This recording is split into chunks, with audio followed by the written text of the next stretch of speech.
Many musicians dream of earning a Grammy nomination. That's been realized by an East Texas educator. Dr. Rico Allen is an adjunct instructor at UT Tyler and in the saxophone and jazz studies area. Now, Dr. Allen, you and your quartet Lotus played on the album Impossible Dream, which is nominated for a Grammy in the Best Traditional Pop Album category. That's pretty incredible. Yeah. Thank you. It's a dream come true, to be honest. Is it one of those things that you ever really thought about or surprised about? Sort of walk us through when you found out.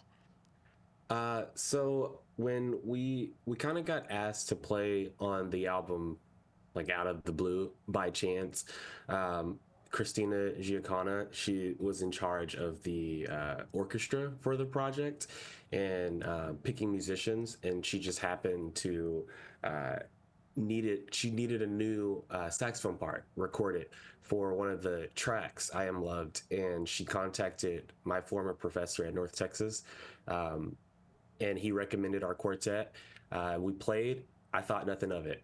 And then some months went by, and I get tagged in this Facebook post by Christina saying that the album was nominated for a Grammy. And I was like, oh, that's crazy. It was actually wild. So it's cool. Yeah, crazy good, right? So Yeah. Impossible Dream was recorded by Broadway star Aaron Lazar, right? And it features duets with Broadway stars like Josh Groban, Neil Patrick Harris, Leslie Odom Jr., Kristen Chenoweth. So a lot of big names on this album, and you're there Mhm. with them.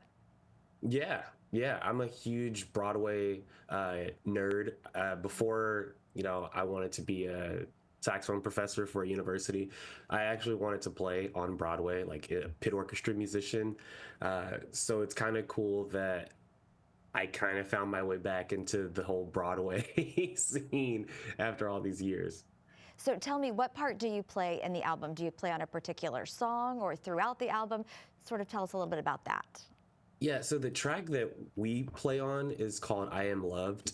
And we're playing, it's like a jazz saxophone. It's kind of like a big band chart. So we're playing like jazz saxophone. I'm playing one of the alto parts.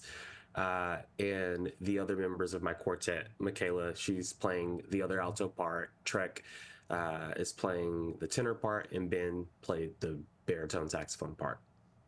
So tell us a little bit about your role at UT Tyler. What do you do there? Yeah, so along with our fearless leader, Dr. Sarah Roberts, I help teach the saxophone studio at UT Tyler, and I direct Jazz Ensemble 2, which is the second jazz band at Tyler.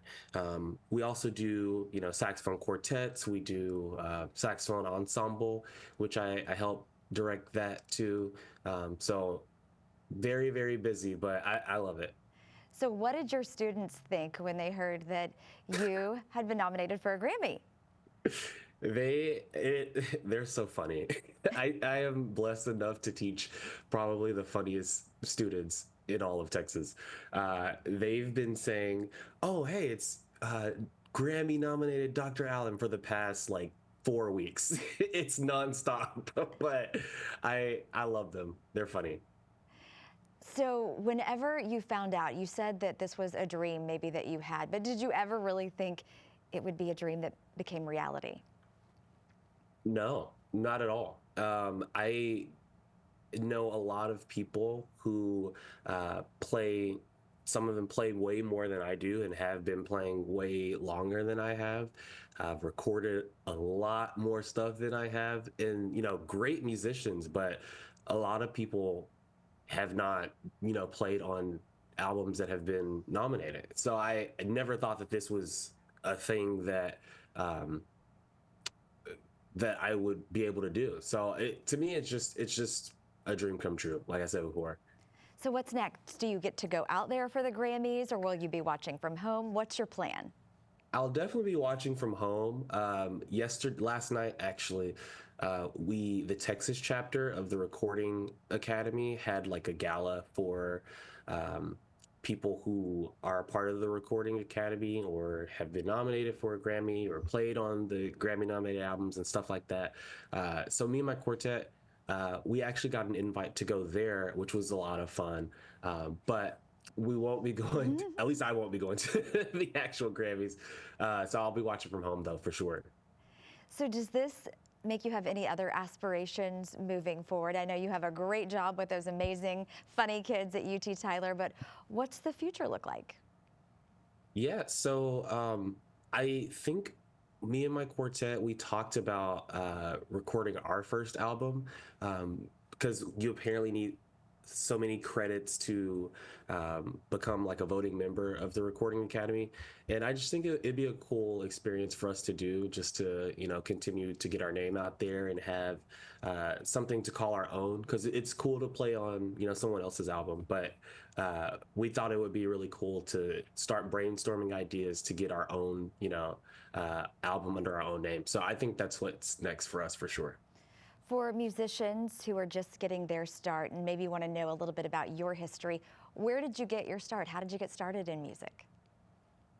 So I grew up in like the Black Gospel Baptist Church, singing. My dad's a preacher, and being forced into the choir at a very young age. That's really how I got my start in music. And I was in choir in middle school, and Mr. Dodd, my choir director in like the fifth grade, brought a saxophone to choir class one day, and I was like, "This is the coolest thing in the world. This is what I want to join band next year." So I joined band, stuck with it, and my high school band director, Dr. Delton Brown, at DeSoto High School, he believed in me and really pushed me towards music. And, it was from there, it was easy. It was just something that made sense to me. And I felt like that's kind of what I was put on the earth to do, is to make music. So, And you said you went to the University of North Texas? yeah, I went to the University of North Texas for my doctorate. Before that, I went to the Cincinnati Conservatory Oh, wow. in Cincinnati. And before that, I got my undergrad at Tarleton State University in Stephenville, Texas. Well, what a story. Pretty impressive. We're sending you huge congratulations here from CBS 19. Fingers crossed for that Grammy and for whatever the future holds. And thankful that, the kids here in East Texas have you. I know they're pretty excited to have a famous professor. Thank you so much. I appreciate it. I'm lucky to have them.